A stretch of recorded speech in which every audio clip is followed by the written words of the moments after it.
if you think, well, I'm afraid of death, well, no, I don't know that any of us are afraid of death itself. You know, the dying business has its own grace and compensations with it, so that you're not terribly aware of pain or of that side of things.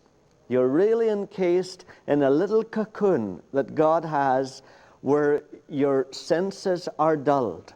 So God is gracious that way. So if I could say to you, I know you're right, I haven't died, but from what I've been, from where I've been with other loved ones, no, don't be afraid of the pain of death. The pain of death does not seem to be the big problem with us when we're dying. That's not it at all. And God will give you grace. And of course, many of us will just die painlessly. Many of us will die like old Macmillan, the old British Prime Minister, just in their sleep, you know. And we'll die and we won't even know we've died. So the dying is not the terrible thing. If you say to me, well then, what is it? Because I do have some fear of it. And you know, I think if you're an ordinary person, I think you're almost bound to have some wonderings about it, you know. It's all right saying, oh, well, I know what's going to happen, I have no fear. I think if you're an ordinary human being like the rest of us, there'll be something of fear there. More what old Shakespeare says, you remember. It's not the death that you're afraid of. It's not the dying or the pain. It's the fear, you remember he says in Hamlet, the fear of that unknown country from whose bourne no traveller returns. That's it. The fear of that unknown country from whose bourne no traveller returns. We know this life, you know. If you like to put it that way, we'd say, well, we know this life. Now, wait a minute, I know where I am here. I know what's around me. I'm in some degree of peace here, but I don't know what lies beyond. And I think if you're an ordinary human being, just that very fact causes you some fear and some uncertainty and some wonderings. And if you're like me, when you've thought of death, you've thought of it, well, with, let's say, let's put it nicely, a little anticipation anyway, or a little apprehension. Because you wonder, what is there, you know? What is there? What's beyond in the darkness? And loved ones, there's only one who has been. See, there is only one who has been. See, Muhammad didn't die and come back to life. The Hindu prophets didn't. Buddha didn't.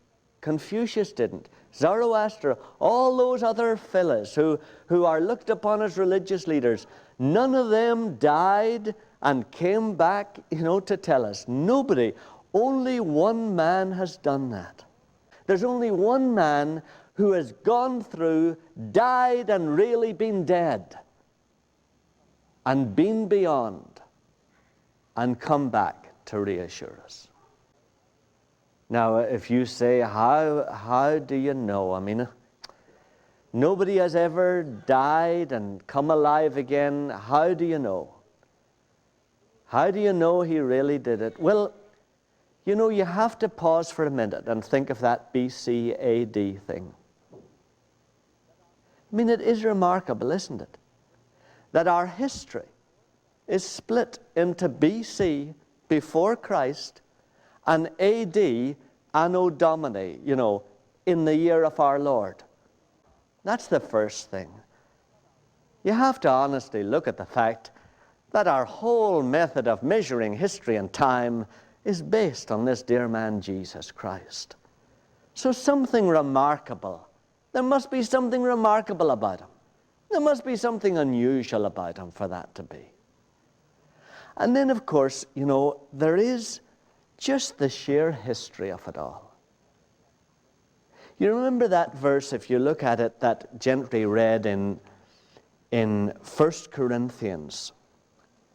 And if you just even think about that for a moment or two, it's very difficult to ignore it. It's 1 Corinthians 15, and it's verse 7. verse 6. 1 Corinthians 15 and verse 6. It's page 1001 in that RSV. 1 Corinthians 15 and verse 6. Then he appeared to more than 500 brethren at one time, most of whom are still alive, though some have fallen asleep.